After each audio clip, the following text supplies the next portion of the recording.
assassinations don't help. So it's very elementary. It has not, since the existence of Israel, even before, it has never produced anything positive. I would say these assassinations are a form of terrorism, and they cannot produce anything positive, just negative. So um, it should also be condemned, although that's just declaratory policy, but it should be condemned, these assassinations. But generally, they are not being condemned.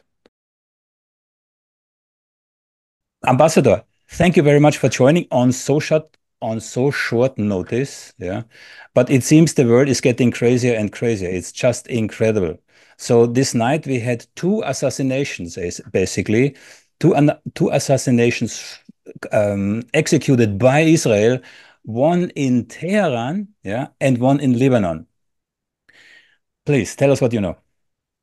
Well, the Israelis think that if they assassinate the leaders of their enemies, that they can have a solution, whatever solution they want. But of course, this is nonsense. If you want to reach a solution, you must talk to your opponents instead of killing them. In fact, this is not new. Perhaps you know the book of Gonan, Rise and Kill First, a history of the targeted assassinations by Israel. It is about 750 pages long about all assassinations, not only of Arab opponents of Israel, adversaries, but also Jews who oppose Zionism. And this book, with some bravery, accounts all these assassinations, and it even got a kind of book prize award of the New York Times. People were very enthusiastic about it, even romantic, adoring Israel, how good they were at killing other people. But if you now turn it around, if any one from the Arab side would kill an Israeli leader, it would be an enormous, it would be a pretext for Israel to attack. If you just, I might remind you of the 1982 war in Lebanon. At the time, just before that war, the Israeli ambassador Shlomo Argov, was shot in London, Israeli ambassador in London, by someone of the Abu Nidal group. And Abu Nidal was not PLO, it was actually expelled from the PLO, it was anti-PLO, but it was used as a pretext to kill, to get rid of the PLO in Lebanon. It was a long war, and I remember it very well. So this assassination attempt in Tehran is not only an attack against a Palestinian leader, but it's also an attack against Iran. And so it looks as, and it is also not new either, Israel is very eager to have war. They don't want peace, they want war, not just with the aim of subduing their opponents, whether it's being Iran or the Palestinians or anyone else. So it's a very dangerous situation, which could very well lead to, and it's not only the Israelis, by the way, it's also the Americans. If I remember the assassination of Qasem Soleimani, the leader of Iranian of the Al-Quds forces, it was an assassination by the American state on the territory of a befriended country, Iraq. And so if they think they can do that, and if the other way around, anyone will have an assassination attempt, for instance, at the time against Bush in Kuwait, of course, not of course, well, the man is being imprisoned for life. But if an American president orders someone to be killed, then it's okay. Also, with many people in the general public opinion in many Western countries. So it was already a very dangerous situation. So it's just another escalation. Mm. So it's very dangerous. And then, of course, in Lebanon, it's the same. They have assassinated yet again, because this is not the first. There's hundreds of people who have been assassinated in Lebanon. And also concerning Iran, they, of course, have their spies there. If to be able to assassinate someone at such a distance. I have not been informed yet about the technical details. Yeah. Concerning a strategic purpose, yeah. So my understanding was that the Americans almost had Israel that close for a peace agreement with Hamas, right? And then they, at this crucial moment, they actually execute the political phase of Hamas. At the same time, they execute a military leader of Hamas in Lebanon. Yeah. So would it be safe to assume that actually Israel is not interested? Or actually, it's more than that, yeah? Actually, Israel seems to try to sabotage anything that could lead to a peace with Hamas. Well, it's in general, you could say already that every time there seems to be some progress in, for instance, in peace between quotation marks, then they build a new settlement or they provoke in another way. So if you kill the person with whom you want to negotiate, or you're supposed to want to negotiate, it means you don't want to negotiate. You want to negotiate just for the purpose of showing people that you are negotiating, but not with the aim of achieving a result. Well, this is clear already for a long time. They want to negotiate. The Israelis want to negotiate with Hamas in order to get the hostages back, at least to be seen as to make an effort to have the hostages back. But they don't want. They don't. If they wouldn't have had these hostages, the Israelis wouldn't have wanted to negotiate with Hamas at all. Mm. And I think the execution itself, what I heard like half an hour ago, it was a rocket that was fired in the compound that he was in, and he was indeed a guest.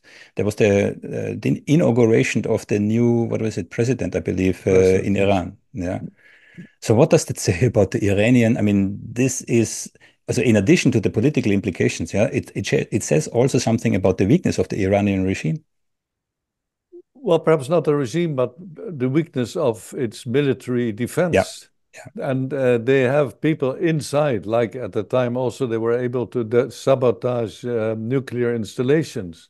So it means the Israelis have penetrated deeply into the Iranian security establishment, like also in Gaza or in the West Bank or in other places. I think already before um, they'd also tried to uh, assassinate. It was another Khalid Mash'al and other Hamas leaders, either in Amman or in Doha in Qatar. So it means they have a very strong intelligence and they are able to penetrate deeply into Arab society. yeah. We had, of course, the automated assassination of the lead scientist for Iran's nuclear program, right? That was an automated machine gun, controlled, remotely controlled, right? It was quite a sophisticated activity, also deep inside Iran. Yeah. Yes, it all indicates that they're not at all interested in having an agreement to having they want to have peace, but with everything for them, not any concession. The others must be forced into concession or giving up everything. So otherwise, the only way for them to get security is having peace. Well, they want peace, but they have an obsession with security. So they prefer to have security over peace, but they cannot have. It's a vicious circle. They cannot have peace but they will have security when they have peace, but they Mm. cannot have peace if they don't. They are not really interested in any kind of compromise. So again, I know you don't have a crystal ball, but what happens next? I think my crystal ball would say that the Iranians are very careful not to get into a full conflict. They're not interested in having a full conflict with a more powerful party.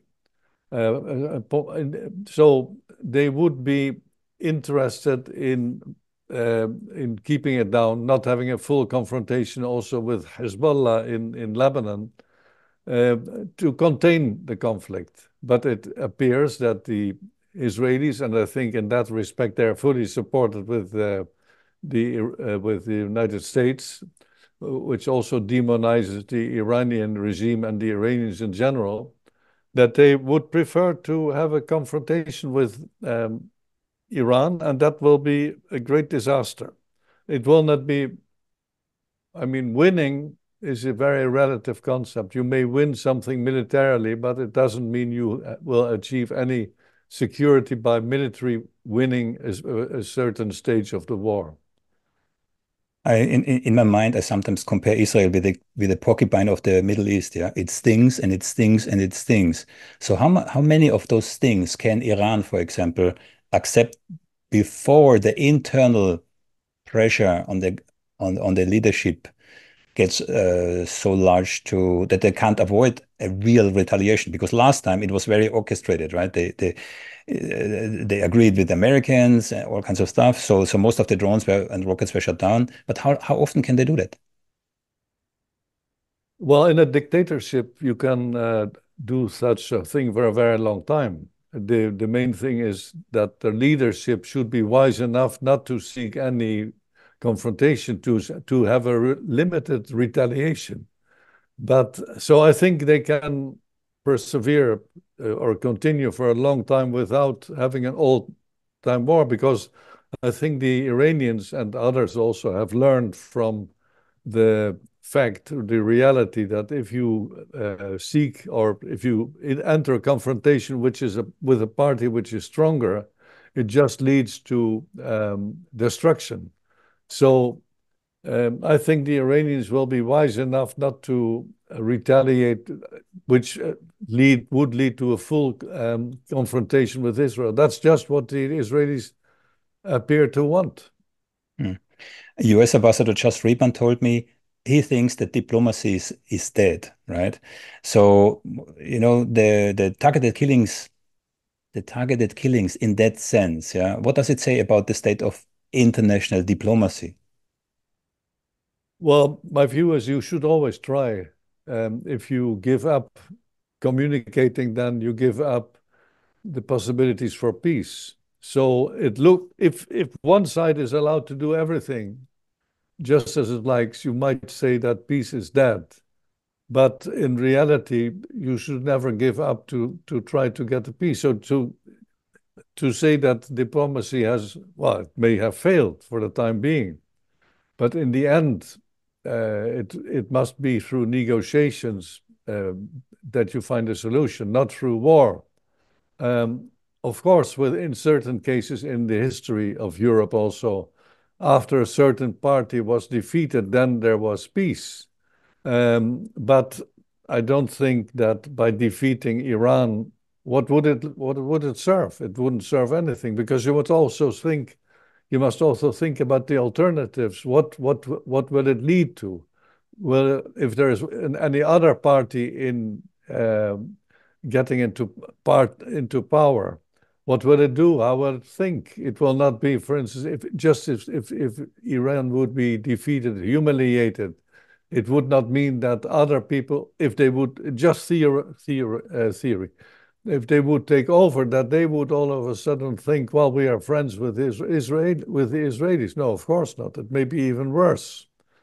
So I think it would also be in the interest, of course, of the Americans to renegotiate the nuclear file, giving up or abrogating or negating, or what do you call it, this file has led to Iran to continue in its nuclear build-up, and generally no one mentions that Israel has a huge arsenal of nuclear arms, and which is in fact one of the reasons why the others also feel the need to have nuclear arms.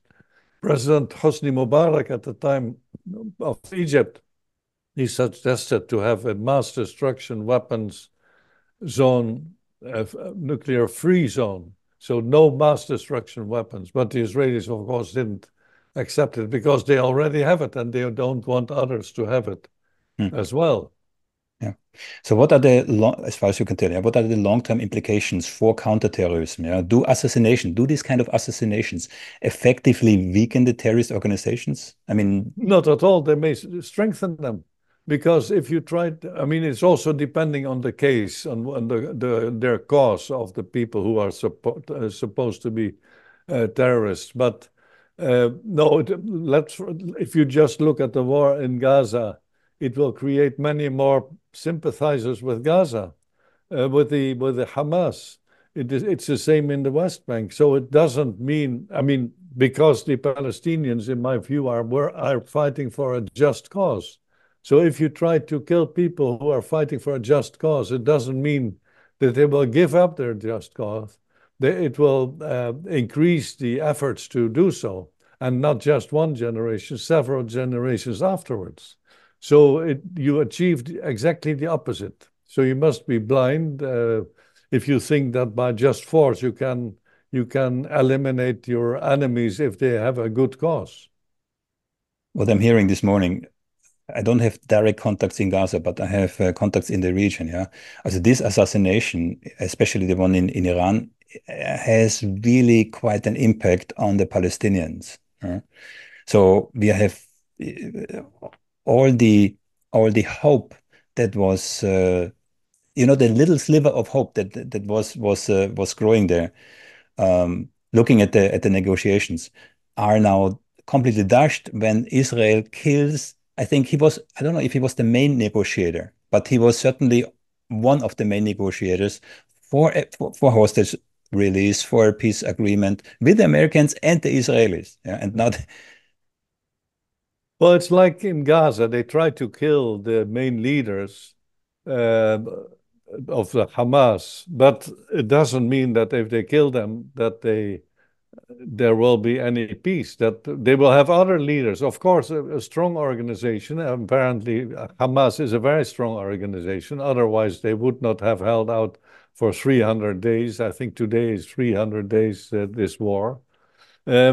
So if one leader dies, there will be another. It's not a matter of, like, say, um, if you're the Second World War, Hitler would, as a charismatic leader, if he would be killed, there might be a big change. But here we're not talking about charismatic leaders. We are talking about leaders who have a very organizational, very strong. And so it doesn't really affect the fight of the strength of Hamas if one or two or 10 of its leaders, of even 100 of its leaders would be killed. There will be others. Hmm. What are the legal dimensions of these kinds of assassinations? I I'm mean, we sorry, have please. the legal dimensions of basically state-sponsored assassinations. How is this in regards to the international law, as far as we assuming or can assume we still have an international law?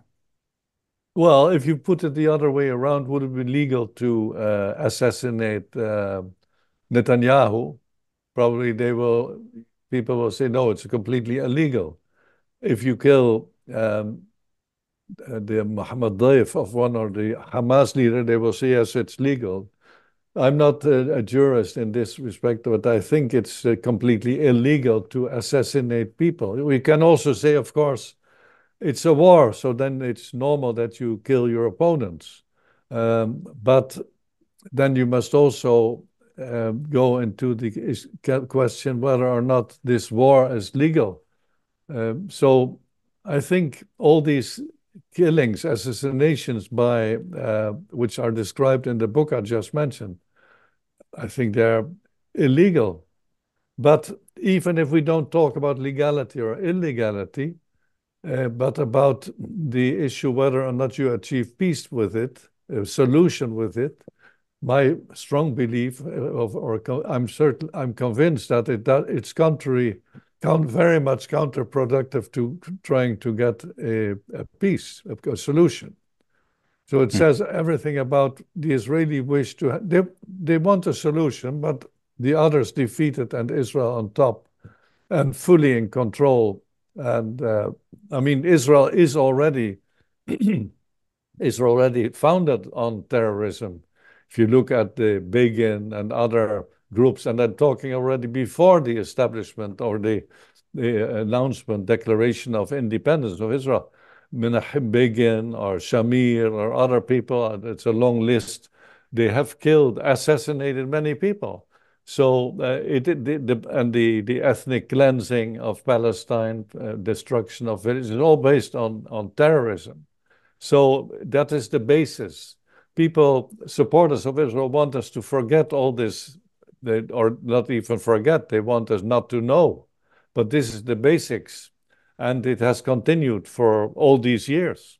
Mm. And so Israel could have had peace for a long time ago, if they would have accepted the Arab peace initiatives. It's already some 40 years ago, but they didn't even respond. So they have a different future in mind. And this Yeah. future, in my view, will not be very peaceful at all. Yeah. Coming briefly back to Iran. So you said already that if I interpret what you said correctly, so you seem to think that Iran may be prudent with the response. Yeah. But what about the wider region? Could it not trigger a kind of closer cooperation between Arab states, which up until now we didn't really see, right? Could an incident like that, maybe not this one, but maybe the next one, could it not trigger a kind of unification drive within the Arab countries and together try to tackle Israel? Um, I think the effect may be, and already has been, that there will be better relations between the Arab countries and Iran, because the so-called Abraham Accords were meant to be strategically also against Iran. Let's say an alliance between Israel, the United States, and several Gulf countries. But I think in the meantime, they have realized very well that if Israel will attack um, Iran, then the repercussions for the allies, so-called allies of Israel, will be disastrous. Israel or Iran may perhaps not be able to deal with a similar or equal blow to Israel, but they may uh, deal with the allies of Israel, the so-called, like Qatar, the United Arab Emirates and Bahrain. These two in particular, because they are part of the Abraham Accords. But unification, even if they would be fully united, then they don't have the military power to do anything serious against Israel. Do you think there was an independent action from Israel, or do you think the Americans were behind it, or at least informed? Well, I think Israel does as it likes, whether or not the Americans like it. They confront the Americans with it. This has been, if you look also at the way Netanyahu during a recent speech in Washington has, well, let's say, tutelaged the Americans, the American politicians. So at best, they would coordinate. I'm not sure about that, but um, it sometimes happens in a conflict that one party um, acts and then the other has to follow. So if um, if Israel would attack Iran, they may. I'm sure there will be close consultations between the two. Um, Only if the Americans would forbid it, so-called, even then they might continue with it. But they do it certainly in Gaza and the West Bank. Even if there is criticism of the United States, they simply do as they like. But on such a big scale with Iran, I think they would want to consult the Americans in order to have their full support. But thus far, the Americans are not willing to have any compromise with Iran certainly under Trump, by abolishing this, leaving this treaty. I saw already the first couple of interviews this morning from American functionaries and politicians stating that should Iran now attack Israel, America would defend Israel. Yeah. And one of my previous guests, and I apologize, I don't recall who, he said he thinks America created a Frankenstein, which it no longer controls. Yes, Right. that's what I said. Yes. You heard it. Yeah. Okay, okay, okay. I said it during the 1982 war. There was, I quoted an American, although I found it myself also, but it was easier to sell it to my Ministry of Foreign Affairs that we created a Frankenstein, that we cannot control it any longer. And then our ambassador in Tel Aviv, he objected. He said, no, they are not a Frankenstein. And then one of our ministry intervened, and he said, well, the monster from the front looks different from the monster from the back. So that's the point. They cannot control the Israelis fully, as we have seen over many decades. Otherwise, well, then of course you have the Israel lobby in the United States, which doesn't want Israel to be controlled. So like Obama wrote in his memoirs, if you want to be re-elected as a president, you cannot be very critical of Israel. It's as simple as that. That's one of the issues of so-called democracy, because lobbies are so extremely important in democracies in this epoch of time. Ambassador, I know you have to go to Den Haag. Before we conclude, are there any thoughts specifically in regards to those twin assassinations tonight that you still would like to share? Well, the assassinations don't help. So it's very elementary. It has not, since the existence of Israel, even before, it has never produced anything positive. I would say these assassinations are a form of terrorism, and they cannot produce anything positive, just negative. So it should also be condemned, although that's just declaratory policy, but it should be condemned, these assassinations. But generally, they are not being condemned. Or they are perhaps in a weak form condemned in the sense that they are not conducive to peace, but that's not condemning. So every day we have such assassinations, we are further away from peace. I think that's the fact. And we are already very far away from peace, because the basics which are necessary for peace are violated every day. That's the point. Ambassador, thank you very much again to join on so short notice, because I just contacted you this morning. I wish you a pleasant trip to Den Haag, and we stay in touch. Thank you so much. Okay, bye-bye. Okay.